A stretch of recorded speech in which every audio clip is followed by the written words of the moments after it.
Well, good morning, everybody. I think we'll try to be efficient with everybody's time and get started. Want to thank everybody for taking time to be here this morning and help communicate our plan.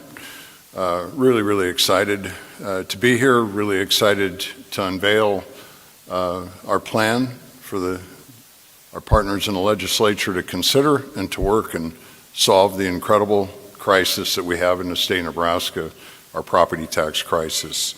I've got a few remarks, but before I go there, maybe first I want to acknowledge my partner, Lieutenant Governor Joe Kelly.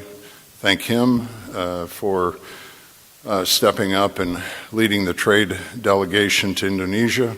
Extraordinarily important. I'm governor for kids, taxes, agriculture, values, and selling our products all over the state for manufacturing, agriculture, and interaction is really important. And so there's lots of important things going on, and my trusted partner Joe Kelly's carrying out that delegation, and they're having extraordinary response in Indonesia, and I'm very grateful for that. Pretty confident that when the trade delegation gets back, they're going to wish Joe Kelly was governor. So they're in great hands. I also want to thank Senator Linehan, chair of the Revenue Committee, and Senator Clemens, chair of Appropriations Committee, for being here with me today. And then, needless to say, senators in Revenue Committee, senators that were on our Workforce Committee last summer, and several other senators that I think there were 19 of us that have been working and interacting. This process is just like every other process within government and working in committees and engaging. Before the session's done, I'll at least have had the opportunity to sit down with all 49 at their pleasure and working on that. So I think that's important. Maybe the other for a homekeeping place would be that for anybody watching at home, we've got a copy of the plan that can be found on the governor's website at governor-dot.nebraska-dot.gov. So that plan is there, and I think really important. And maybe a couple comments that I would like to make. I think that from the time this calling happened to me over 3 years ago, and meeting Nebraskans all across, there's two profound things that were everywhere. Our property tax crisis. How on earth do we solve this? Property tax crisis, running ranchers off their ranch, running people out of their homes. And then I won't stop talking about it. I'm governor because of kids, taxes, agriculture, values. It's time the state quits quitting on kids. It was astonishing to me when I learned that out of 244 school districts, the state of Nebraska provided no funding to 180 of them. Zero funding. Our constitutional obligation is crystal clear. We, the state, are responsible for educating our children. And so those are a couple things that are really important. And I think that the thing that is real important for us to understand is this plan is a net tax decrease plan, and that our tax increase of property taxes are so out of control that you don't even need to own property to be adversely affected. I think that the other thing that's so simple that sometimes we make this so complicated, but it's so simple.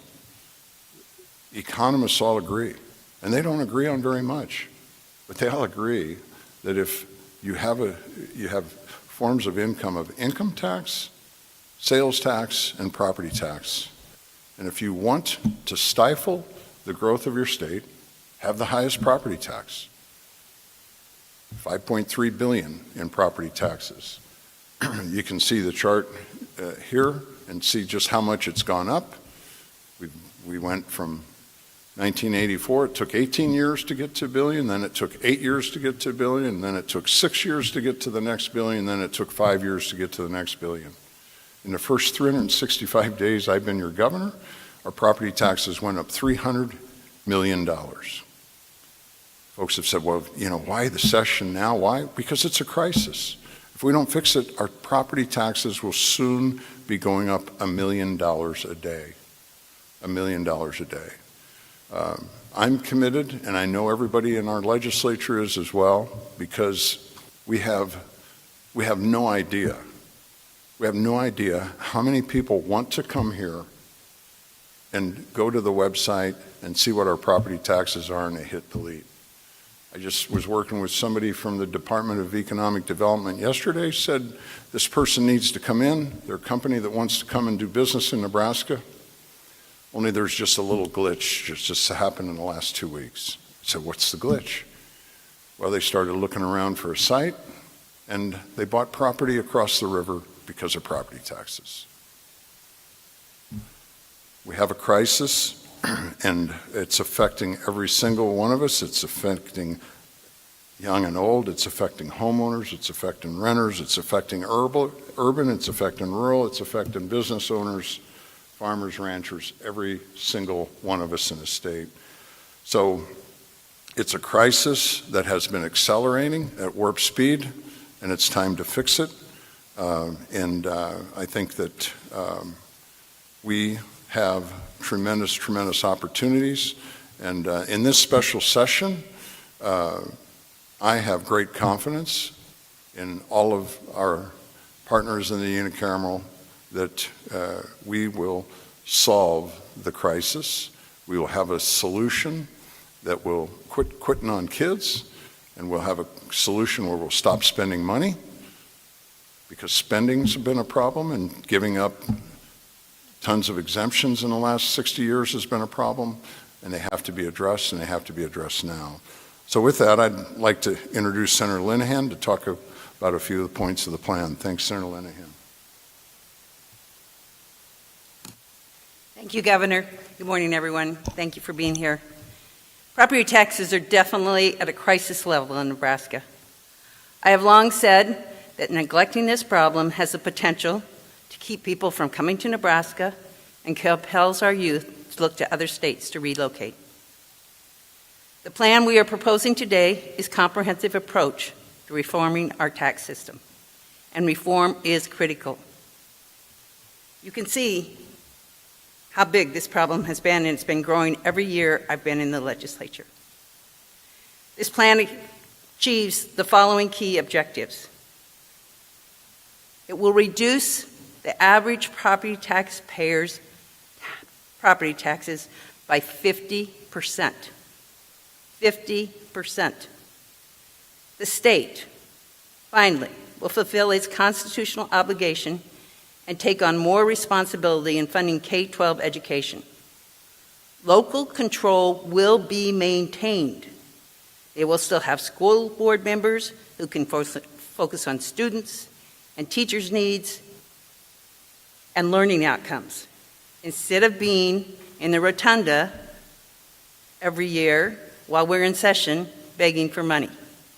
They can take care of students and teachers. Public safety will be protected. Local governments will have a softer cap on this type of spending, which will allow them to ensure that those needs are met in their respective communities. It puts a curb on local spending. Local spending is the crux of the problem. The state of Nebraska, as you all know, doesn't collect property taxes, which is why we must have hard caps on local property taxes. We must put a halt to local governments collecting a windfall of cash every time valuations go up. There is no reason to exceed the caps. If there is a reason, if there's a reason to exceed the caps, it goes to a vote of the people. That's the most local control you can possibly have, is a vote of the people. Finally, and this is important, this plan relies heavily on cutting spending at the state level and using that savings to bring relief to taxpayers. That is what we are already doing with our code agencies, and as a state, that will be our model of doing business going forward. How will we achieve this kind of property tax reform we're talking about? We have talked about these strategies: a hard cap on local spending, having the state take on a bigger burden of public school funding, and utilizing reductions realized at the state level. There are a few other components to funding the plan as well. For example, and this is a lot of confusion in this, so all the money we have set aside in the last 6 years for property tax relief, which has been significant, can now be retooled to help with this effort. As we know, all Nebraskans are not claiming this long-named property income tax credit for the property taxes paid. By retooling these programs, we'll make sure that relief gets to every property owner, whether they have an accountant or not.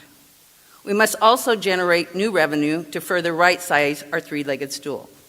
This will only happen by placing sales tax on currently exempt products. The plan removes over 110 current exemptions.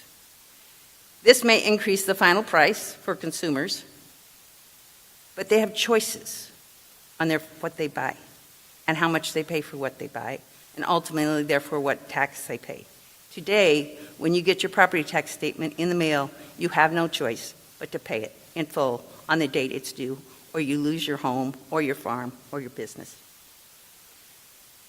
Importantly, and this has been agreed in both working groups and all through all our talks, food that you buy at a grocery store or at a quick shop, food, bread, butter, milk, eggs, meat will not be taxed, nor will medicine. Essentials, food and medicine, will not be taxed.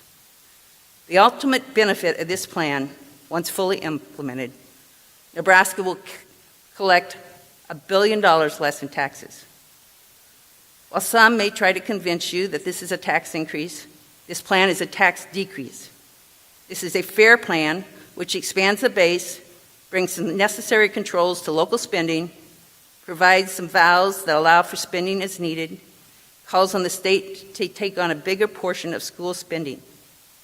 This is really important, as the governor said, and he said before, and we've said, we've got children all across Nebraska who are not getting their fair share as far as funding for public education. This will change that. We won't be picking and choosing winners and losers.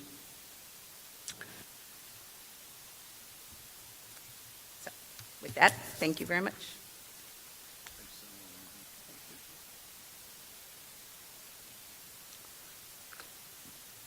I think I just want to say again, thank you to the senators. Senators are here in the Warner chambers for everybody's work, everybody's commitment to solve the crisis and come together.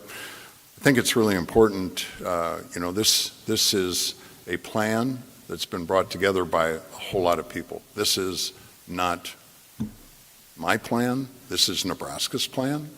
It's been done and brought in from people from all across the state of Nebraska, from the river out to Scottsbluff and Harrison. So I think that what I'm asking for today is to ask Nebraskans to be engaged in this process in the coming weeks. Make sure all Nebraskans' voice is heard. Our voice is what matters to our partners in the legislature. Your voice is what matters. If you don't get involved, other people's voice drowns it out. It's really important that the people of Nebraska's voice is heard on this. As we talk about broadening the sales tax, there'll be a lot of squealing going on. It's really, really important that we come away with a plan that quits quitting on kids and solves our property tax crisis. I think the other thing I wanted to make sure of is that our QR code on the plan book, that is live. We have not had the time to beta test that in all 93 counties. So if somebody goes to a county, goes and says, this is off by a little bit, please help us. So we're working through that. We'll have it all baited tests. We should be in really good shape, that everything would be perfect by Monday, but you could find a couple things as we've not been able to do that. So I just want to, again, look forward to all of the work ahead. A special session is an opportunity for tax reform, for transformative changes, and making sure that we stop chasing seniors away because they can't afford to live in their house anymore, that we renew. Just think, we have 30 to 35% of our young people in the state have lost the hope that they can own their own home. And we sure as heck can't have any more calls about people wanting to come and do business here and they're buying property across the river. Are you kidding me? So I look forward. I have full confidence in our partners in the legislature that we'll come together with a plan that will be tax reform, transformative, and quitting on kids. So happy to take questions, and I'll ask Senator Clemens and Senator Linehan to help me out. Anybody? Martha.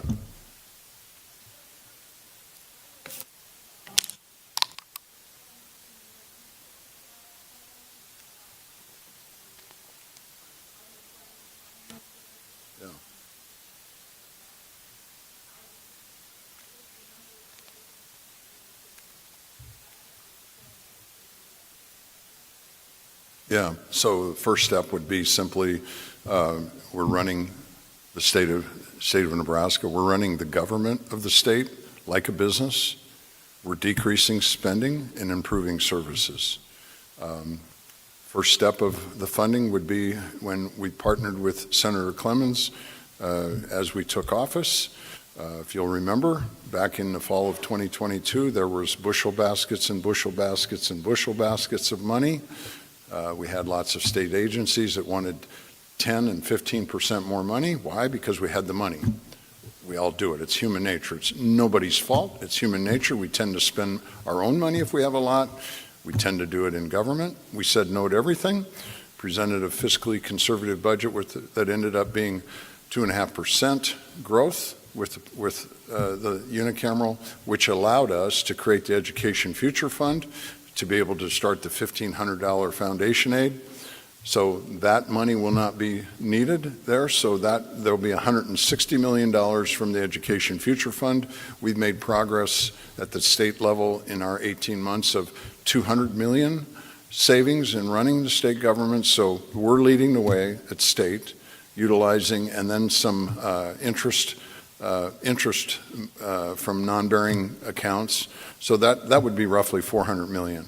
Obviously, the previous tax credits are also a part of the process. So in the end, we need to be able to broaden the sales tax and get it right in the total $1 billion, and that is a list of all of the past exemptions, and those will all be conversations that the legislature will have, and stand firm on being able to go back to what Nebraska did, had a broadened sales tax base, and in the last 60 years, there's been 120 exemptions taken off. Where'd that money go? That went away and went onto the backs of the property taxpayers. So that's not a tax increase. That's putting sales taxes back in play that used to be a long time ago. All of them. Yep. So that, I think we're saying let's take a look at every exemption, and then that's going to be the work of the legislature to decide what will come into play. Everything's in play. Yes, sir.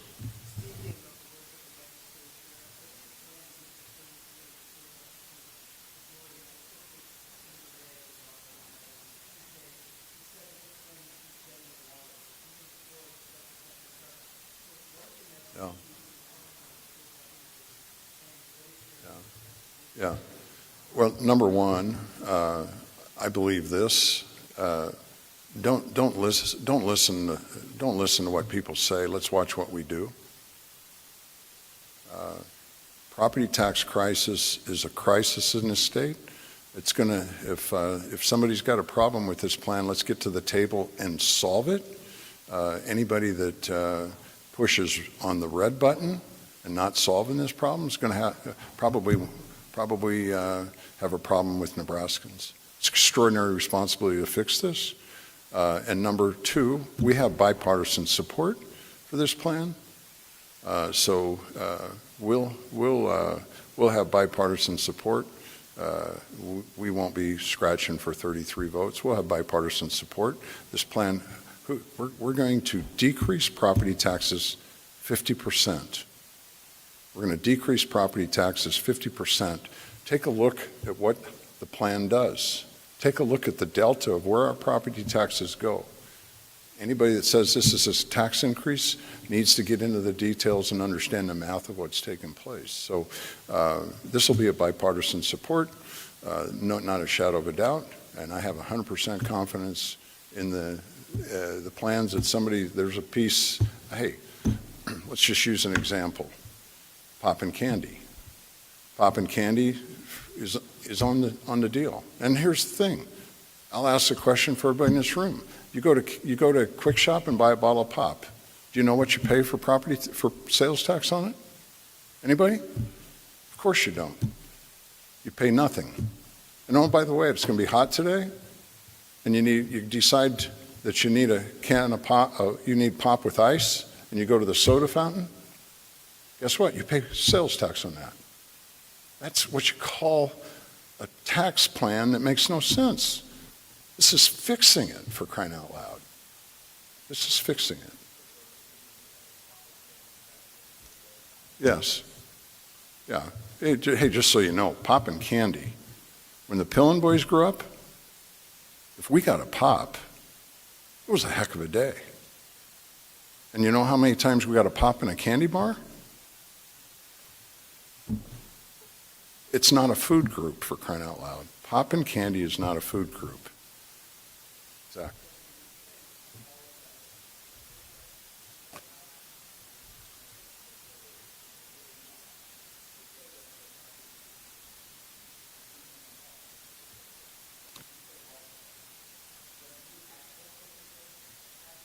Yeah. I think that today, through all the conversations, that the inputs are off the table, but having sales tax on, everybody agrees. Everybody's got to participate. And so I think that the conversation is not doing inputs, but that we go with taxing new equipment, new manufacturing equipment. And then, obviously, none of us believe in double taxation, so then personal property would come off of that. And and again, I'm okay. What the legislative body comes up with those solutions, I 100% support.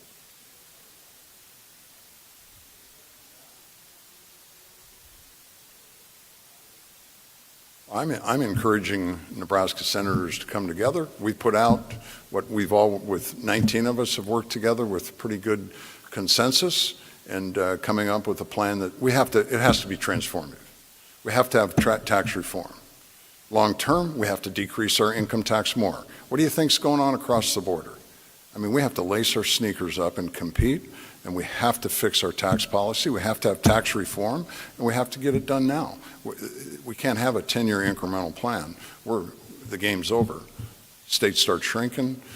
My job as governor is make sure we have a plan so we can grow the state of Nebraska, and we have to do it now. We don't do it now, the party's over and this place shrinks. I don't want to be any part of that. Andrew. Yeah. Yeah, I would, thank you, Bill. I think that, yeah, I'm a little reluctant talking about this because I haven't talked to Coach about it, but, the people have spoken. People have spoken. We've approved gambling, online sports betting. Online sports betting is real, and it's happening in the state. Whoever wants to do it is doing it, and we're giving all the revenue to our neighbors.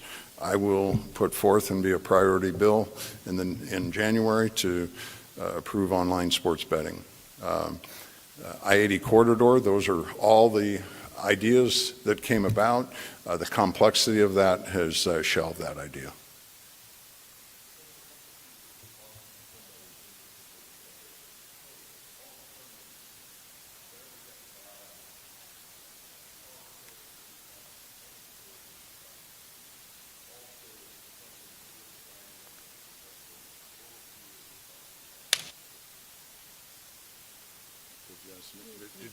But I'm happy to Did you ask me that? Okay, yeah. Honestly, this plan enhances and helps the folks that are in most need of help. Number one, we didn't talk about it, but the previous tax credits, front loading. We're all in agreement on it. It was a great step, but the hardcore reality in 2023, there was $750 million of tax credits. $500 million was taken advantage of, and as I say, I'm governor of everybody in Nebraska. Of that $500 million, that made up about 55% of Nebraskans. 45% of Nebraskans did not take advantage of it because they don't hire an accountant, whatever the issues might be. So front load those, nobody pays the tax, number one. Number two, just for a history lesson, 1974, things changed. Does anybody remember what happened? Started opening stores on Sundays. Since that time, we've been duped that you can buy happiness. So if I have a child that's not making a lot of income, my advice is this gives you the opportunity to make decisions. This gives you the opportunity to decide what you need and what tax you're going to pay, and you can absolutely make things way better for you because you're not, you have the liberty to choose not having a tax. And the one thing, I'm a free market believer, but whatever we want to say and have the debate on what it'll do for renters, the thing we know is if we don't do something, renters' rent's going to keep going up. It's been going up like a rocket ship. Yes, sir.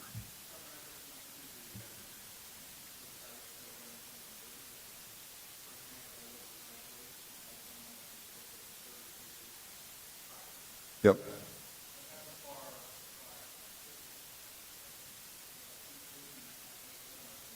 Yeah, well, I think again, everything is, that's in 50% average. I mean, there's going to be districts that have a 35-cent levy, and their tax savings is not going to be very great. But this is an average. So if you have a $1.05 levy, like most do, you're going to see a great savings. But it's going to be different at each place. Go ahead, Senator Lynn. Well, because I live in Elkhorn, so. This is why it's so confusing for people, but in Elkhorn, we have a lot of SIDs, so if you live in an SID, you can have a different tax situation than if you're just in the city, and you're also going to have a different tax situation depending on, and this will affect Elkhorn and Gretna, where you've got a large bond issue. We are not building schools with state money. Those are bonds, and that's a vote of the people. So if you pass a bond, you're still going to be responsible for a bond that's on your property taxes. So I'm guessing, when I looked at mine in Elkhorn, it was more than 33%, but I'd have to look specifically at I'm assuming maybe there's a SID involved. But it's a great question. Everybody's not going to have 50%. There's going to be places, some will have 65, 70%.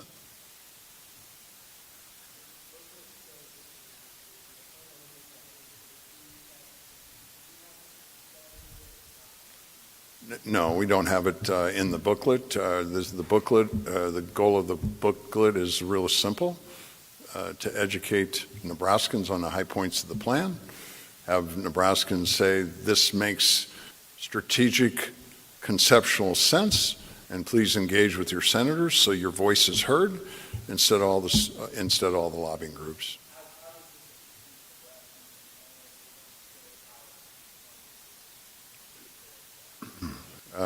I think that those details for us to put a plan out, that the unicamerals, when the unicameral comes together, that's their job to put together and what the plan will be to be able to come up with the extra funding.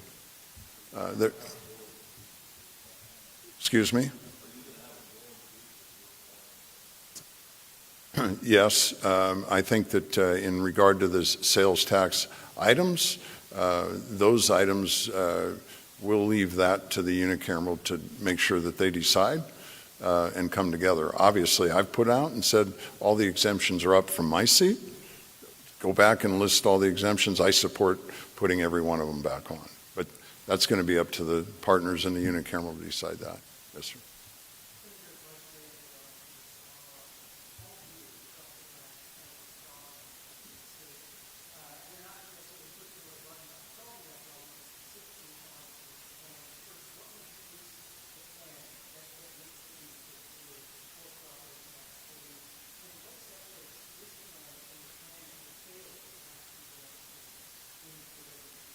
Yeah, that's a great question. I think there's a couple things.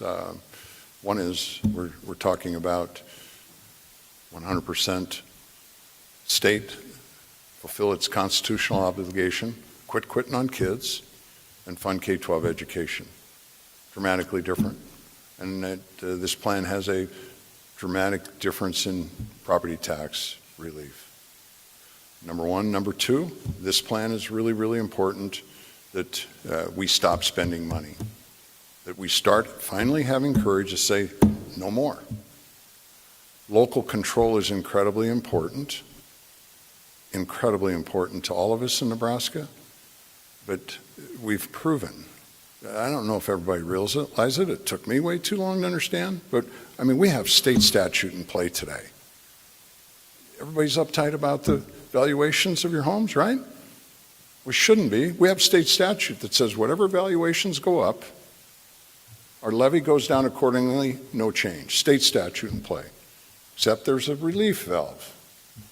Relief valve for every local government to override it, and we've been very, very good at that. We do it 100% of the time. So we have to have hard caps. So I'm a believer in this. If anybody wants to go back and check the facts, when the Obama administration took place, we went through a severe recession. Everybody remember that? Most of us in Nebraska don't, because from renewable fuels, our economy was thriving. We had lots of revenue. And so consequently, we grew government at 5 and 6%. During a time, 9 straight years of deflation. Deflation means we had deflation of 2 and 3%. So I'm an advocate, hard cap zero or CPI. What that means is when we go back and have 3% deflation, each government is zero. They're not asked to cut like we're doing at the state, but it's zero. If it's a hard cap 3, that means government grows 6%. Didn't we learn that? It's simple. So really, really important that we have policy that stands policies that affect us, and that's why hard cap zero or CPI is really, really important. When communities, and there's growth component for communities, but when communities need more money for others, they take it to the vote of the people, not 3 or 6 people.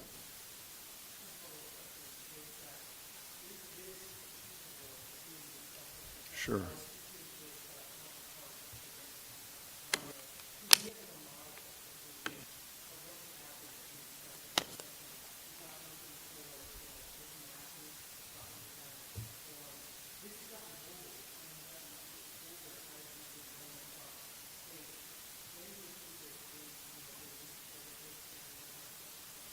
Not a shadow of a doubt. Yes, sir.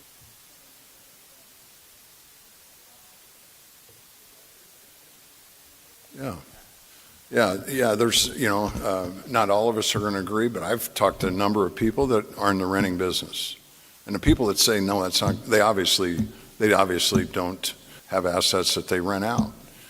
If you're going to not share. If anybody's been in that business, do you want to have a good renter or a bad renter? If you have somebody that doesn't take care of your place, you can't charge enough for rent. The market will correct, and renters will win by property tax reform. Not a shadow of a doubt. That's the free market. That's how it works. Those of you that say that doesn't happen, well, the one thing we can agree, what we're doing now, rent will continue to keep going up. When we're at $1 million a day, it'll keep going up. It'll be going up $200 a month. It'll keep going up. This plan will solve the problem, not a shadow of a doubt.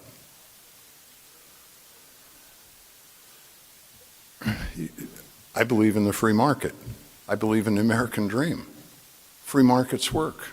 That's why we're the greatest country in the history of civilization, for crying out loud. Yes, sir. Philosophically, what does this mean for local control? I elect school board members, I expect them to set my budget. Do I expect these folks to do what I would expect my neighbors to do? Yeah. Well, I think that the best answer that I can give you is local control. School board continues to be the most important elected official in the state, in my humble opinion. The difference simply is this just allows school board members and superintendents to focus on educating our kids. I've asked a lot of school board members, why did you run for school board? You know, I've yet to have anybody tell me because I'm a TIOSA expert and I can really help my superintendent figure out how on earth to balance our budget and figure this out. So this plan, as I've met with superintendents yesterday, said I can't imagine what it's like to be a superintendent today to try to navigate what we ask them to do. Try to set a conservative budget, and then all of a sudden wake up because of valuations. You have a whole different formula coming, and money coming from the TIOSA formula. That will get fixed and be addressed to be simplified. This is simply talking about funding. All the operational issues will get done in January in the next session, and it'll be a work in progress. But the bold plan, no, it's not bold. It's just fixing the solution. It's Senator. looking for the regents and the community Yeah. Thank you, Senator. And I had the privilege to serve on the Board of Regents for 10 years. You know how much charge the Board of Regents has on funding? Zero. I think I did a great I worked my tail off to make sure that the funding that we receive from the state, that it was utilized correctly and done. That's the expectation of school boards. Same in community colleges. When we changed the funding to community colleges, same model, same backstops. Everybody that I talked to that ran for boards in community colleges, they didn't have any concept nor desire to be a taxing authority.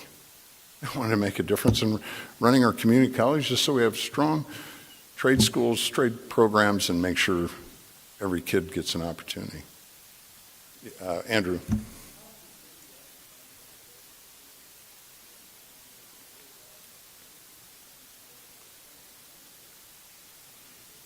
Yeah, no, that's not. So the plan will be exactly the way the funding goes now, and the commitment is no school. Number one, all schools' funding is in place for this school year. Nothing changes. And then in January, there'll be conversations in the unicameral about how do we make sure that we don't get calls from a superintendent that says, I've put forth a 1.5% growth plan, and now all of a sudden, because of valuations, I'm $11 million short from the state. We have to have a plan that is consistent funding. I have told superintendents I am committed. Every superintendent I've met across the state, I've asked this question. How many state statutes do you have that do nothing but raise the cost of educating our children and have no impact on their outcome? Guess what? Every superintendent says, we've got a lot.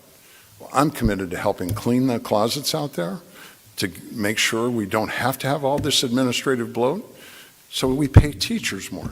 Not cut that money, take that money and pay teachers more. Who can be against solving our problems so we can pay teachers more and have great outcomes for our kids? That's what this plan does. Yes, sir. Zach.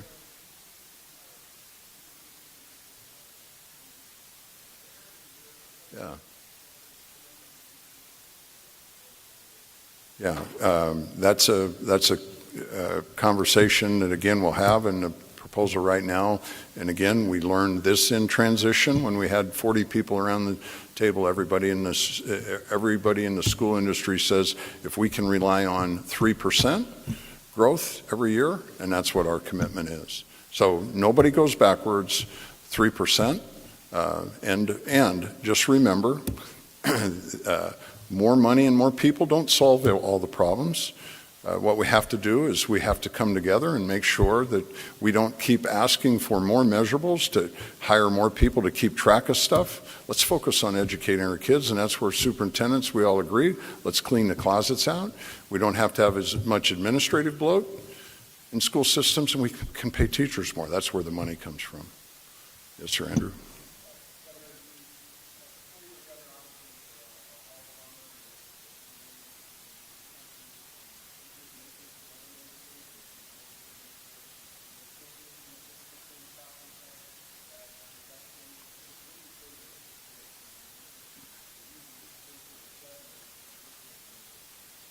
You know, if I was worried about making more money, I sure as hell wouldn't have become governor.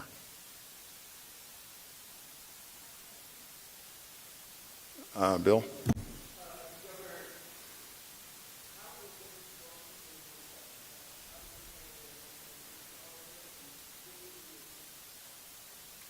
I think that the plan will be that the session starts next Thursday. I think that's the 25th, next Thursday, and I think that the probability would be that the people beside me will introduce bills that have to do with the budget, from appropriations and then with revenue, and that's how all those details haven't been worked out, but that'd be the conceptual perspective at this time.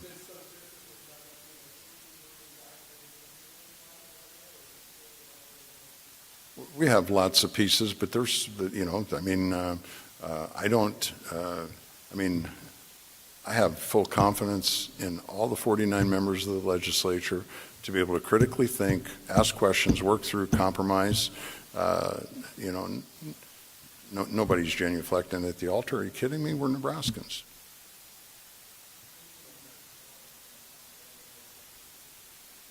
I'm sorry, Andrew.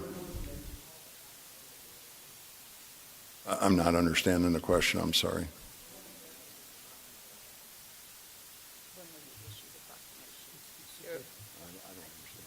So they want to know when. You're asking, I believe, when the governor will issue a proclamation for the special session. Is that the question? And how narrow will it be? I can't answer that, Andrew. I'm sorry.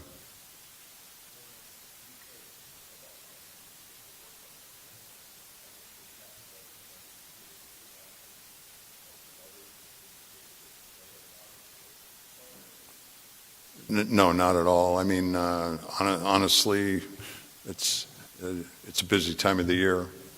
Everybody's working nonstop. There's people on vacation. There's people everywhere, and you know, people have worked so hard. I wasn't going to encumber and ask other people to come. Yeah, of course. Again, we're going to have bipartisan support that's going to exceed 33 votes for this session. That's no ifs, ands, or buts about it. Yeah, who pays for the booklet? Pillen for Governor pays for the booklet, and Pillen for Governor will be doing whatever we decide's best to help Nebraskans understand the problem and get engaged to make sure their voices are heard. Kind of the same thing I've done from day one and running to become governor. Getting Nebraskans activated in this process so their voices are heard.